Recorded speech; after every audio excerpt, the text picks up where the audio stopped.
Salam alaikum, salut à tous. Toujours en Amérique du Sud et je ferai des vidéos plus longuement quand je rentrerai et naturellement une spéciale parce qu'il y a beaucoup d'enseignements là-dessus sur le post-colonial et puis sur beaucoup de choses. Mais pour revenir sur l'histoire de Poutine, pourquoi j'en appelle à le soutenir fortement? Parce qu'il en va de la sécurité, de l'indépendance, de l'autonomie, de la liberté de la France, de l'Europe et de la Turquie puisque c'est le pays où je vis, mais aussi des autres pays qui sont, comme on dit, non alignés. Pourquoi je vous dis ça?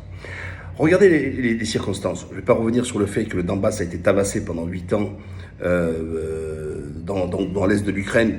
Pas un mot, pas un reportage, que dalle, que nenni sur le Donbass. Non, ce n'est pas des êtres humains.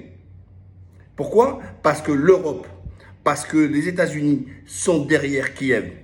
Kiev, que je vous rappelle, avait fait un coup d'État. C'est Poroshenko qui a été imposé, alors que celui qui a été démocratiquement élu, c'est Yanukovych qui venait du Donbass, de Donetsk exactement. Alors, ils viennent vous raconter que c'est la démocratie qu'il faut sauver. Mais quelle démocratie vous avez à Kiev? Quelle démocratie vous avez en Ukraine? Oh, c'est un pays, moi, à différence de tous les blaireaux qui changent leur couleur en disant couleur de l'Ukraine, les pauvres gens, etc. Moi, j'y ai été un paquet de fois là-bas. Je connais, et ma femme, elle est du Donbass. Et Kiev, j'y ai été encore il y a 1 an ou il y a 2 ans. D'accord? Oh, pour un papier, il faut donner un bakchich, ou donner une boîte de chocolat. Pas un flic qui n'est pas corrompu, qui ne prend pas des bakchiches. Vous rigolez ou quoi? Ces gens-là, qui sont maltraités aussi dans le Donbass, ma belle-mère, elle gagne 50 $ et ils lui font faire le parcours du combattant pour récupérer 50 $ de pension. Et d'ailleurs, j'en profite pour dire à tous ces salopards qui viennent nous dire « Oui, mais ils ont les mêmes voitures que nous, c'est pour ça qu'on se sent plus proche que des Syriens. » Mais quelle voiture? Ils gagnent 100 balles par mois là-bas. Et les voitures, c'est depuis quand en Syrie, c'est les constructeurs de voitures, ou les Irakiens, ou les Yéménites, ou tout ça, ou les Afghans, c'est pas les constructeurs de voitures. C'est quoi se dire ils ont les mêmes voitures que nous? Mais quelle voiture vous avez en France? Vous avez Peugeot, Renault, mais vous avez les Allemandes, vous avez les Japonaises, vous avez tout le monde. Mais vous voyez le niveau. Alors après, vous avez BHL, bien sûr. Il sort, lui. Hein. Vous savez, il y a les mouches à merde, et quand il y a l'odeur de la merde, il y a BHL. BHL qui vient, et qui a osé même parler d'islamistes, c'est une forme de djihadisme, etc. Lui qui soutient l'occupation, mais attends, c'est quand même gros. Attendez, comment ces mecs sont culottés? Et en plus, aucun journaliste qui apporte la contradiction. Ce mec-là, avec Israël, qui colonise chaque semaine, je dis bien chaque semaine, la Palestine occupée, en créant des colonies, pas un mot. Ils bombardent. Attendez, là on parle entre l'Ukraine et la Russie, l'Europe qui fournit des armes, les Américains qui fournissent des armes. L'Ukraine, c'est pratiquement 45-50 millions d'habitants, et c'est un pays qui a des avions, des hélicoptères, des chars. Mais les Palestiniens, ils ont quoi? Ils ont que des cailloux. Ils ont que des cailloux. Et eux, on leur a livré des choses face aux autres qui leur envoient des avions, des bombes, des missiles, etc. Non, non, non. Au contraire, les Américains, ils donnent des milliards pour réarmer encore Israël. Et en face, ils ont des cailloux. Donc, vous voyez bien, entre un territoire qui n'a pas d'armée, qui n'a pas de soldats, qui n'a pas d'armement, la seule chose qu'ils ont, c'est faire des genres de montgolfières avec du feu là-dedans. Et ils envoient des trucs, c'est du Canada Dry qu'ils envoient. Donc, et vous voyez, on les laisse se faire massacrer. Quand Gaza est complètement encerclé et bombardé, pilonné, hôpitaux, tout ça, etc. Elles sont où les sanctions? Elles sont où? Rien. Que nini. Alors, pourquoi je vais vous dire que c'est important ce que je suis en train de vous dire et de partager maximum? Il faut partager maximum parce que, tout simplement, regardez les réactions.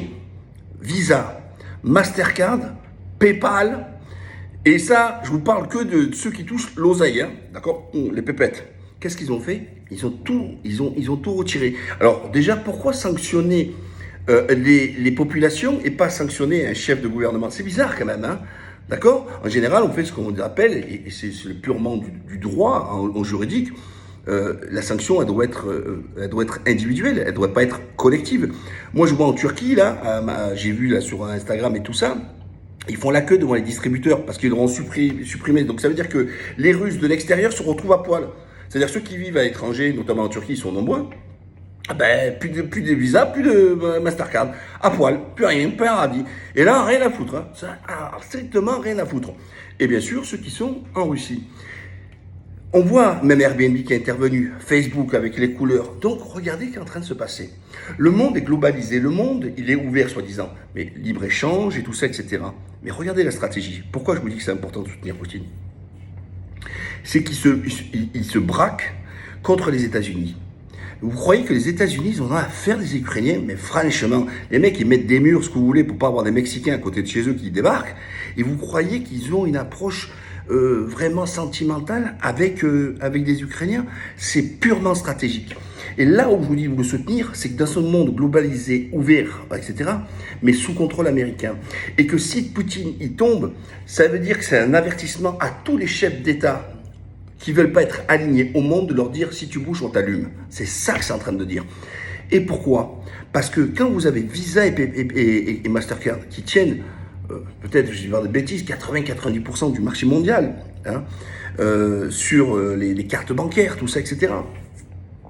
Eh bien, en fait, ils vous mettent à genoux. C'est comme ça. Ils ont la finance avec eux et ils vous mettent à genoux, ils vous mettent à terre. C'est comme ça qu'ils veulent vous descendre. Donc ça veut dire que si demain, la France, la Turquie ou un autre pays veut prendre une décision, mais qui ne plaît pas aux Américains, ben qu'est-ce qu'ils vont faire? Ils vont utiliser les mêmes armes, Mastercard, Visa et compagnie. C'est ça que je suis en train de truc. Et personne ne pense ce que je suis en train de vous dire. Personne s'imagine ce qu'ils sont en train de se faire. Les sanctions ne sont sans précédent. Regardez le sport soi-disant. Voyez, nous on se mêle pas de trucs. Et moi je suis un ancien membre de l'équipe de France. J'ai jamais voulu manger la politique. J'ai jamais soutenu le fait que des athlètes n'aillent pas combattre contre les athlètes israéliens. Pourquoi? Parce que quand on est athlète, on s'entraîne pour aller combattre, etc. Et je vois pas pourquoi on va se priver d'aller faire une compétition. Alors venez pas me raconter vos salades, c'est bien, c'est bravo. Vous faites quoi, vous consommez pas du sionisme tous les jours? Votre Coca, votre Apple, votre Facebook avec Zuckerberg et compagnie là? Vous en consommez. Et vous voulez que les athlètes, eux, soient privés de leur carrière. Et une carrière c'est très court, hein, c'est 10 piges maximum. D'accord? Donc j'ai eu cette position. Mais là pourquoi? Donc la même chose, ils ont été sanctionnés, l'Algérien et l'Iranien, sanctionnés parce qu'ils n'ont pas voulu participer, ils n'ont pas voulu combattre, parce qu'ils ne reconnaissent pas l'État d'Israël.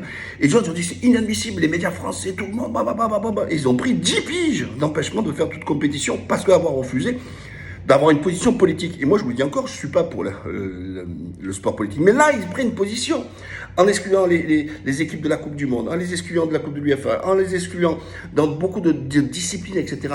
Mais en quoi le fait que les sportifs sont responsables? Parce que chaque athlète a aussi sa conscience politique, qu'il est libre ou pas d'exprimer et de soutenir. Mais là, c'est une sanction collective. C'est Poutine qui prend des décisions et c'est les athlètes qui en mangent.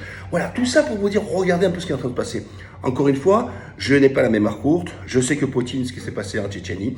Je sais ce qui s'est passé Poutine en Syrie. Je sais que Poutine avait eu la guerre en Libye, etc. Mais là, est-ce que je dois, moi, ne pas dire de soutenir Poutine sous prétexte... Vous savez, la politique, c'est toujours quelque chose qui doit être quelque chose de froid. C'est avec la raison, pas avec le cœur, pas avec la passion. Et voilà, et il faut réagir comme ça. Et moi, je réagis à froid. Moi, je vous dis que Poutine doit tenir debout. Et croyez-moi, que toutes les soi-disant les sanctions qui ont été prises contre la Russie, beaucoup sont en train déjà de commencer, ça va revenir comme un boomerang. Ça va revenir à s'auto-sanctionner. Le pétrole, le gaz, l'électricité, les engrais, parce que c'est la majorité avec l'Ukraine et la Russie, les engrais, qu'est-ce qu'il y a encore? Le blé, tout ça, etc. Tout va éclater, moi je vous le dis, tout va éclater. Donc en fait, les sanctions qui sont prises, en dehors bien sûr des cartes que je vous disais tout à l'heure, c'est des sanctions qui vont massacrer les Français et les Européens et une inflation mondiale. Voilà ce qu'ils sont en train de faire. Hein? Donc, mais ce qu'ils veulent, ils veulent plier Poutine. Ils veulent plier. Et c'est pas qu'une histoire de l'Ukraine, je vous le dis de suite. C'est parce qu'ils n'ont pas justement cette liberté en Russie d'imposer leur propre modèle comme ils l'ont imposé. Je suis en Amérique du Sud, là. Les Américains, ils ont tout niqué. Hein? Ils ont tout imposé leur système, de partout. Sans compter des pays qui s'étaient obligés, en les tuant avec la finance, en dévaluant leur monnaie, comme par exemple l'Équateur, les obligeant à utiliser le dollar. Le Panama a utilisé le dollar. Et après, ils vous disent, s'ils prennent des décisions contre un pays, si vous utilisez le dollar, vous faites du business en dollars, vous avez des sanctions, vous pouvez payer des amendes, et à coup de milliards, comme même la BNP l'a fait auparavant, aux États-Unis. Donc en fait, ils vous contrôlent. Et la liberté, c'est soutenir Poutine. N'oubliez pas, partagez, abonnez, et à la prochaine, Inch'Allah. Assalamu alaikum.